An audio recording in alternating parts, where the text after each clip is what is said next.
قبل ما نمشي للمنافسات ديال البطوله الوطنيه، ارتباطا بهذا الموضوع ديال كاس افريقيا، فاحنا من خلال الشيء اللي تنشاهدوا في نهايه الاسبوع هناك مؤشرات ديال انه اللاعبين تبارك الله ديالنا يعني نضجوا، وهذه السنه هذه تيقدموا عروض ملفته. الله يكمل بخير، هذا ما يقول الانسان. الى جينا نشوفوا غير يعني ماشي العرض، لان العرض الان او العروض اللي تيقدموا عروض يعني تتخليهم ان يكونوا لاعبين اساسيين وعندهم حتى اللي ما كانش اساسي تيدخل، لما تيدخل تيغير المجريات ديال المقابلات. الاكثر من هذا يعني تنشاهدوا جماليه ديال الاهداف اللي تسجلوا، وصراحه شيء يثلج الصدر لما تشوف لاعبين تيسجلوا بداك الشكل بداك مستويات عاليه. ماش نكتبوش على راسنا، كاين مستويات عاليه لما تلعب في بطوله المانيه ولا فرنسيه ولا انجليزيه ولا هولنديه، راك لاعب مع لاعبين في مستوى عالي وحراس في مستوى عالي وتشجع عليهم بهذه الطريقه. هذا تيبين بانه كاين واحد المستويات فيها واحد نوع من التميز. ايضا الخنوس طريقه باش تسجل من اروع ما يكون في المقابله اللي جرت نهار السبت. ايضا ابراهيم صلاح لاعب مع رين، مقابله بدون اهداف، ولكن لعب لاعب رسمي وخرج بقى شي 13 دقيقه ولا 14 يمكن. يعني في المقابله كانت شويه مقفوله، ما كانش فيها مجموعه من الفرص ديال التسجيل. اذا تيبين بانه اللاعبين ديالنا يعني بلشت كاين بزاف ديال الاخرين. شفت شي هدف ديال امين عدلي هو الاخر، سجل واحد الروعه بواحد بالاكستيريور كيفاش شاف الحارس خارج وضرب الكره. يعني هذه تتطلب يعني الثقه في النفس، وش غنقول يعني ما بقى ما اكثر من الثقه في النفس انني غنضرب الكره بداك الشكل هكاك يعني. وعلى التقنيه ديال اللاعب.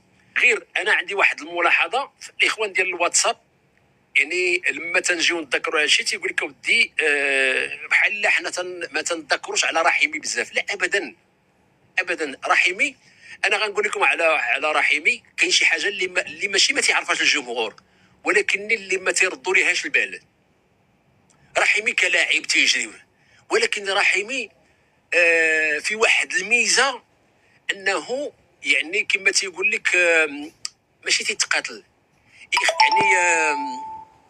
تنقلب على التفسير ديالها. نحاول نعطي واحد المثال. رحيمي الا عطيتيه كان هو في وسط الميدان، مزيان اسمع، الا كان هو في وسط الميدان وعطيتيه واحد التمريره بقات ليها 10 متر وتخرج خارج خط المرمى، غيجري لعندها، ما تيعكس يعني تيتقاتل على الكره. دائما عنده ثقه انه غيمكن له يدير. تعطيه الكره بعيده منه ما يقولش لا هذه بعيده ما غنوصلهاش، وان كان ما غيوصلهاش غادي يمشي ليها. عنده الميزات ديالو اللي كاين دابا بالنسبه ديال رحيمي. يمكن له يكون مع الفريق الوطني، حتى شي حد ما غيحيدها له، لانه ما تنظنش بان ماشي في المفكره ديال المدرب. غير رحيمي الان يعني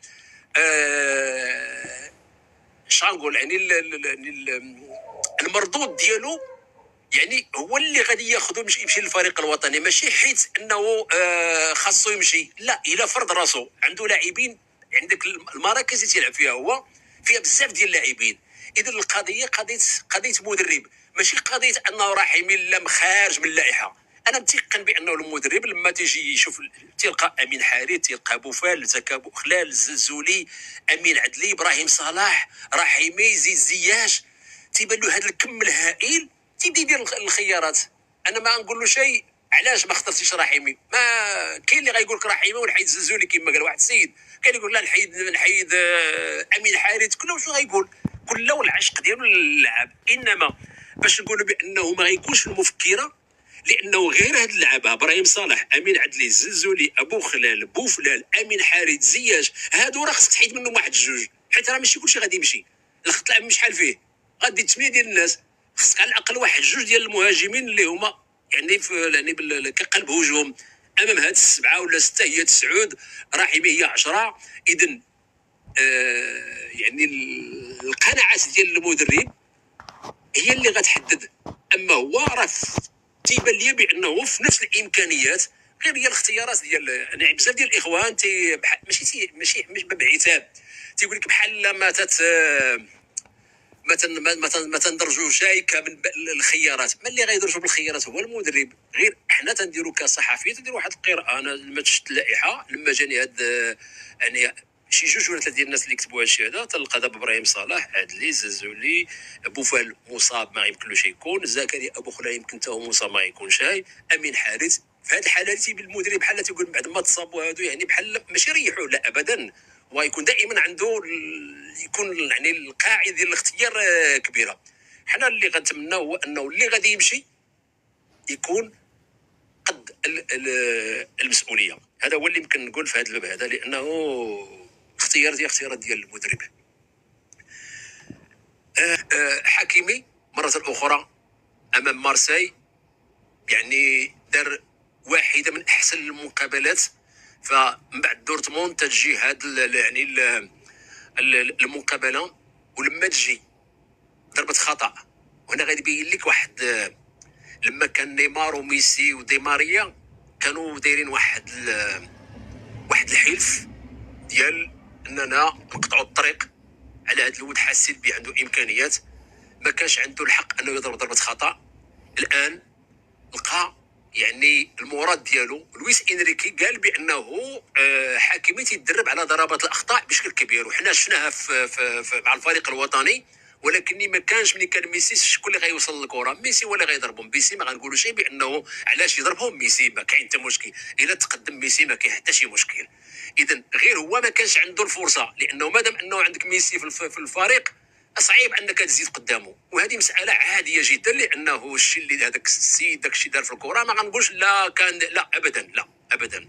يعني ميسي يستحق يضرب الكره، ولكن كان واحد يعني بحال قلتي واحد الحاجز ما خلاش هذاك الولد، علما بانه ضربها بالرجل اليمنى وفي جهه اخرى. راه مول الرجل اليمنى تضربها لما تكون في الجهه الاخرى، ولكن بالطريقه باش سجلها وباش العارضه التمريرات ما عارفينوش في لاعب، واش طاهر ايمن ولا لاعب وسط ولا مهاجم. فحكيمي تبارك الله غادي بمقابله من اروع ما يكون. رحيمي سمعت بولديني تا هو سجل، ايوب الكعبي. لاعبين الاكثريه يعني اكثر لاعبين